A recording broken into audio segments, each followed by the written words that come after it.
C'est maintenant confirmé. La République centrafricaine vient de lancer officiellement son projet de Memcoin. Et dans cette vidéo, je vais vous analyser de fond en comble ce projet de Memcoin-là. Parce que ce projet-là a quelque chose de particulier par rapport au projet de Memcoin de Donald Trump et de Melania. Et on va les découvrir ensemble dans cette vidéo. Et vers la fin, on va décider, voir si, après ces analyses-là, est-ce qu'il faudrait holder ce projet pour la suite de ce cycle rosé. Donc, assurez-vous de rester jusqu'à la fin pour ne rien rater de cette information importante qui sera donnée dans cette vidéo. Mais bien avant cela, vous savez ce qu'il faut faire. Likez cette vidéo, abonnez-vous à la chaîne, activez la cloche de notification pour être les toutes premières personnes au monde à recevoir nos vidéos quand nous les postons. Rejoignez également nos groupes et canal Telegram. Tous les liens sont en description de la vidéo. Rejoignez-nous également ce lundi à partir de 9h30 GMT pour un live sur un thème très important dans l'écosystème crypto. Vous aurez l'occasion justement de pouvoir poser toutes vos questions dans le live. Donc, assurez-vous de rester à l'heure pour ne rien rater de ce live-là. Donc, comme on le disait, le tweet de confirmation est venu ici, comme vous pouvez le constater. Il y a un tweet qui a été fait il y a de cela 4 heures de temps au moment où nous tournons cette vidéo. On peut constater ici, d'abord on va aller sur le compte, on peut voir que ici c'est le compte officiel du président de la République centrafricaine, Faustin Archange Touadéra. D'accord? Donc c'est lui qui a fait ce tweet-là. Today we are launching Central African Republic, car comme on peut le constater, c'est un experiment designed to show how something as simple as a meme can unite people, support national development, and put the Central African Republic on the world stage in a unique way. Et il a posé le contrat. Et bon, il a mis le site web ici. Et bon, les gens ont commencé par douter parce que tout le monde, le compte peut être hacké comme d'habitude, même si, il y a aussi des suppositions. Donc, les gens étaient un peu dans le doute. Et c'est là, il est revenu avec une vidéo. D'accord? Il a fait une vidéo aussi, comme on peut le constater. Il a fait une vidéo où il a parlé un peu, il a redit ce qu'il a dit ici. Bon, avec un peu de discours. Donc, il a dit un peu pour confirmer que c'était vraiment lui qui a fait le tweet. D'accord? Et quand on va, par exemple, sur le site web du Memcoin, c'est un peu ce à quoi ça ressemble, d'accord? Central African Republic même, c'est l'adresse de contrat. Et bon, comme ça se termine par Pompi, cela veut dire que ça a été créé sur pomp.fun. Donc, en quelques minutes de déploiement, ça a été fait. Donc, on peut retrouver ici le discours de l'annonce qu'on peut voir ici. Et quand on vient ici, on voit par exemple d'abord qu'est-ce que c'est que le Memcoin car Central African Republic car is a fungible crypto asset created on the Solana blockchain representing the official meme of the Central African Republic and supported by President Faustin Archange Touadéra, tout simplement. D'accord? Ça, c'est la définition. Maintenant, quel est l'objectif de ce Memcoin-là? L'objectif du Memcoin, c'est tout simplement de servir de symbole, serve as a symbol and support for the idols represented by the Central African Republic, car is not designed to be or should be considered an investment opportunity. Tout ça là, bon, ça on va revenir sur ça parce qu'il y a quelque chose à dire à propos. Donc en gros, c'est le Memcoin officiel de la République centrafricaine qui va représenter les idéaux, les valeurs, les désirs de la nation, ou bien de l'État de Centrafrique. En gros, c'est ça. Et maintenant, ce sont les tokenomics, ça. Donc, ici, quand on voit 35%, cela veut dire tout simplement que on aura 35% réservé au développement du pays, country development. Donc, si c'est 35%, puis on voit 350 millions de pièces, cela veut dire que le max supply ou bien le total supply du Memcoin est de 1 milliard de tokens. Donc, 35% représente 350 millions de tokens. Et ici, on a 25% réservé aux créateurs et à la compagnie qui a créé, parce que c'est aussi une compagnie, je pense que c'est elle qui qui est ici, hein, bon, c'est eux qui ont créé ici, copyright, le compteur des minéraux. Bon, peut-être que je peux me tromper, mais c'est eux qui ont créé, peut-être c'est eux qui ont déployé ça. Et donc, 25% réservé à eux. On a 20,7% dans 206,9 millions de pièces pour la liquidité, 10% pour la charité, donc 100 millions, et 9,3% pour la distribution publique. Bon, je ne sais pas ce qu'ils appellent public, parce que si vous vous rappelez bien aussi, dans la distribution du même coin de Trump aussi, on a vu public, mais on n'a jamais vu ceux qui représentent public pour eux. Maintenant, quand on vient ici, par exemple, on voit un peu la répartition, bien le vesting schedule, combien sera libéré actuellement. Donc, comme on peut le voir déjà, actuellement où nous faisons la vidéo, comme le token est déjà tradable, comme on peut le voir ici, cela veut dire que ces pièces-là sont déjà en circulation. Donc, actuellement, on a déjà 5% réservé sur les 35% là, bon, disons sur les 350 millions de pièces réservées pour le développement du pays, 5% sont déjà disponibles. Maintenant, quand on fait un petit calcul, cela veut dire que quoi? On a un truc de, voilà, 350, bon, disons, faisons d'abord 5%, voilà, 5 divisé par 100. Donc, ça nous fait, voilà, fois 350 millions. 350 millions, je pense que c'est ça. Donc, on a déjà 17,5 millions de pièces pour le développement du pays, multiplié par le prix actuel où nous faisons cette vidéo, fois 0,44 dollars. Donc, déjà, il y a 7,7 millions de dollars qui a déjà été vendu potentiellement pour le développement du pays. 7 millions de dollars, peut-être ça peut réaliser un projet dans le pays. Et ces 5%-là, c'est ce qu'ils vont recevoir au TGE actuellement, c'est ce qu'ils ont. Maintenant, le reste, là, ça serait cliff. Quand on dit cliff dans le jargon de la tokenomics, cela veut dire qu'ils vont passer 3 mois à ne rien recevoir comme token. Et après les 3 mois, maintenant, ils vont commencer par encore prendre voilà, 10%. D'accord? Et ça va maintenant devenir un truc sur la journalier, en fait, jusqu'à ce que ça ne soit fini. Et pour ce qui est réservé aux créateurs et à la compagnie qui a créé le token, c'est 25%. Et eux, ils ne reçoivent rien au listing. Et également, ils auront un cliff de 30, et ils auront, bon, peut-être un cliff de 30 jours par rapport à ceux-ci. Et après, ils vont recevoir 3% et ainsi de suite. Ici, pour la charité, on aura 2%. D'accord? Donc, sur les 100 millions, on va avoir 2% de pièces voilà, du supply réservé à la charité. Et ici, pour la public distribution, on a 10% des 93 millions. Donc, c'est au même terme ici. Donc, 24 mois et après, tout ça là. Donc, vous voyez un peu. Donc, ici, ça représente un peu le mission schedule, c'est-à-dire la façon dont les tokens seront libérés sur voilà, la période. Donc, ici, on a période 0, période 1 jusqu'à période 26 et comme ça. Donc, on va suivre jusqu'à sur les 24 ou bien voilà, vers 30 et 26 mois pratiquement. Et bon, ici, bon, ça, c'est juste réservé à la foire aux questions, d'accord? Maintenant, quand on va sur SourceScan, on va voir un peu le nombre de holders actuellement. Je vais actualiser, vous allez voir. On est actuellement à 34 000 holders à l'heure où on tourne cette vidéo.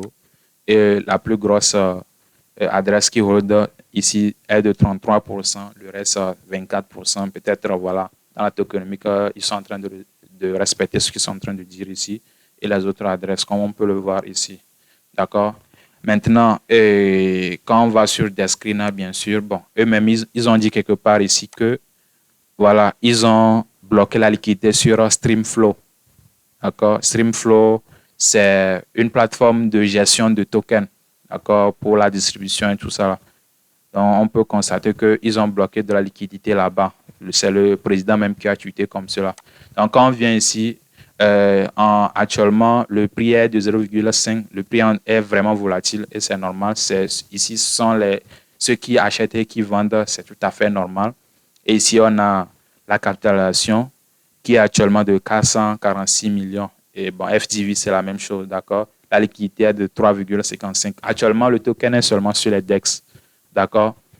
Le token est seulement sur les DEX. Maintenant,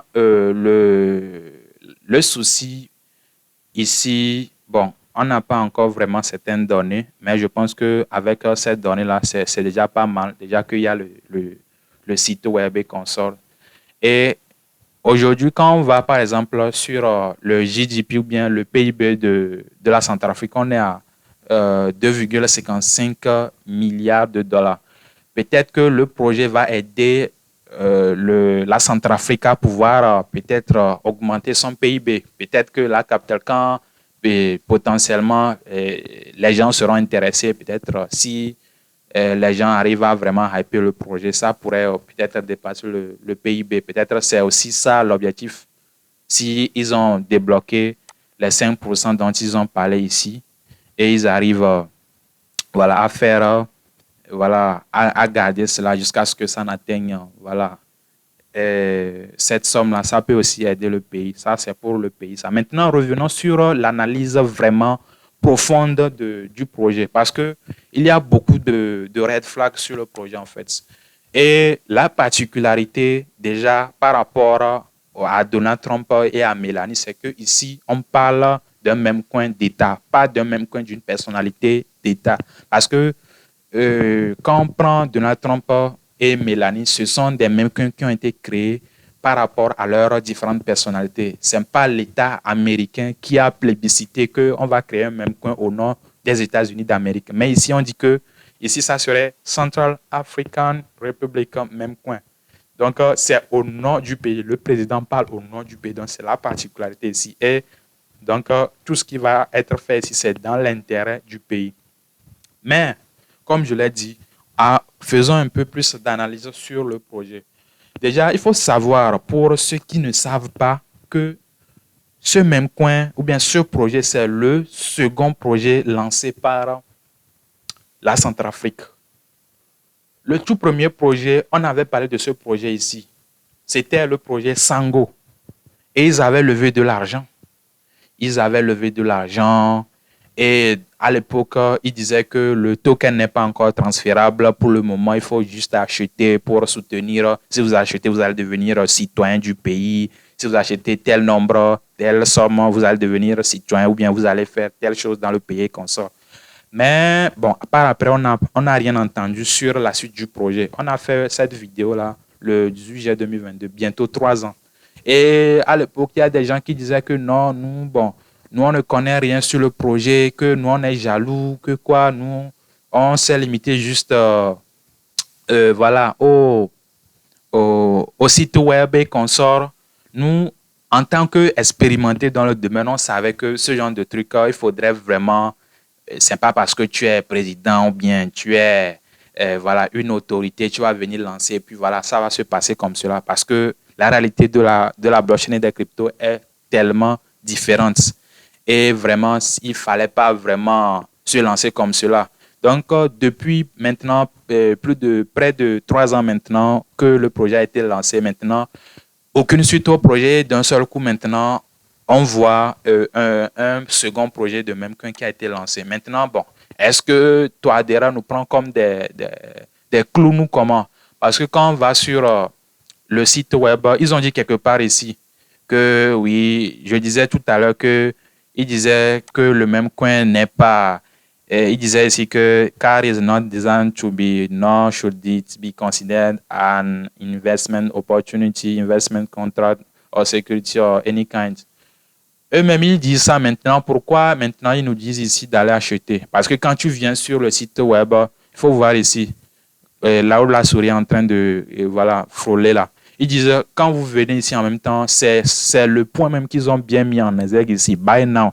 Et si c'était comme cela, si ce n'était pas destiné à spéculer, pourquoi ils vont lister le token, bloquer la liquidité pour que les gens viennent échanger? C'est parce que ils savent que les gens, il y a la liquidité dans l'écosystème, les gens vont venir encore, et comme nous sommes toujours bêtes, excusez-moi pour le terme, on va venir encore nous vendre un second projet et on laisse le projet Sango qui dort là-bas sans suite et on va venir vendre encore de la merde voilà, aux personnes parce qu'on sait que nous les cryptomanes, on aime ça, on aime spéculer, on aime on est cupide et on est capable même de vendre encore nos bacs. Et actuellement, je pense que au moment où la vidéo même va sortir, ou bien au moment où je suis en train de faire cette vidéo-là, les gens sont en train de vendre encore leur bague. Je pense qu'il y a une vidéo qui était sortie hier où on parlait un peu du cycle qui est devenu un peu bizarre. C'est à cause de ces conneries-là que, par exemple, aujourd'hui, le cycle est en train d'être un peu retardé parce que quand le cycle veut suivre son cours normal, ce genre de truc vient, ça casse. Vous allez voir que le marché va encore corriger, les gens vont encore vendre leurs bagues, ils vont encore aller sur ce genre de truc. Et on sait comment ça va se terminer. Donc, vous-même, vous êtes en train de voir la réponse déjà dans ce que je suis en train de dire. Parce que il faut qu'on se dise la vérité. En termes de valeur ajoutée à la cryptosphère, le projet K n'amène rien comme valeur ajoutée à l'écosystème crypto. Elle vient plutôt extraire de la valeur. On ne voit rien de concret. Parce que c'est tout à fait normal. Les gens vont mettre de la liquidité, les gens vont se brûler les ailes. Eux, ils ont déjà pris une bonne partie du supply qu'ils vont dumper sur nos têtes.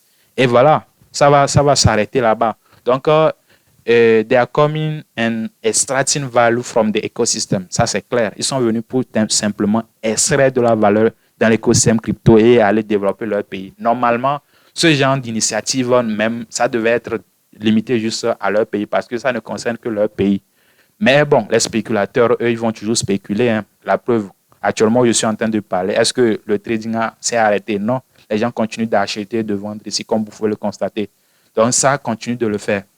Donc, ce qu'il faut savoir ici, c'est que vous, en tant que crypto-investisseur, crypto-enthousiaste, vous devez, peut-être pour ceux qui ont été témoins du projet Sangocoin, vous devez rester très loin de ce second projet qui a été lancé. Et vous qui êtes nouveau, vous devez également rester très loin parce que vous venez de découvrir que c'est un second projet. Et je suis sûr qu'avec le temps, ils vont encore, quand le projet, le token va encore dumper, il va encore aller, voilà, lancer un autre projet pour dire que cette fois-ci, c'est pour sauver le monde entier. Finalement, je vois qu'ils ne sont pas sérieux en fait. C'est un État, mais ils ne sont pas sérieux. Donc, ils ne savent pas ce qu'ils sont en train de faire. Parce qu'ils sont trop pressés. On les avait bien appréciés quand ils avaient adopté le Bitcoin comme monnaie et consort. Mais avec ce qu'ils sont en train de faire maintenant, je pense que la team qui est en train de conseiller le président Touadéra, elle doit vraiment revoir sa stratégie parce que à un moment donné, ça devient un peu ridicule pour tout un État. C'est un peu ridicule en fait. Donc, le verdict que moi je tire ici, c'est qu'il faudrait rester très loin de tout ça là. En tout cas, pour les spéculateurs qui savent ce qu'ils font, bon, si vous voulez spéculer, il faut spéculer, mais il faut savoir que ça va finir comme ça finit comme on le sait tous dans cet écosystème-là. Ça n'ira nulle part. Je pense que ceux qui ont suivi la vidéo sur le même coin de Trump, on avait fait l'analyse ici, on avait vu un peu, je vous avais dit que bon, ça n'ira nulle part. Et bon, c'est vrai que c'est encore peut-être un peu tôt de tirer cette conclusion, mais jusque-là, à l'heure où je fais cette vidéo, ceux qui ont acheté au top, ils sont actuellement en grosse perte même. Il y a des gens qui ont acheté à $80, espérant que ça aille à $1000. Et aujourd'hui, c'est ça a à peine même à retourner vers les $20 et consorts. Et c'est la même chose qui va se passer. Donc, ce genre de projets sont là tout simplement pour extraire la liquidité de l'écosystème crypto. Et vous, en tant qu'investisseur crypto, vous ne devez pas accepter cela. Pas, si vous ratez ce projet, ce n'est pas la fin du monde en fait. Parce qu'il y a des gens qui vont dire que c'est en train de pomper, est-ce que je vais acheter qu'on sort. Si vous ratez ça, je vous dis que ce n'est pas la fin du monde. Il y a plein d'opportunités dans l'écosystème crypto. Donc voilà, je pense que la vidéo est en train de devenir très longue. Dites-moi ce que vous en pensez dans les commentaires. Ceux qui ont connu Sango, quelle est l'analyse que vous faites de votre côté sur ce nouveau projet de la Centrafrique. Bon, si on peut l'appeler projet, parce que, en tout cas, c'est entre guillemets. Dites-moi tout dans les commentaires. Comme d'habitude, vous savez, c'était Satiprinta. On s'attrape. Ciao, ciao.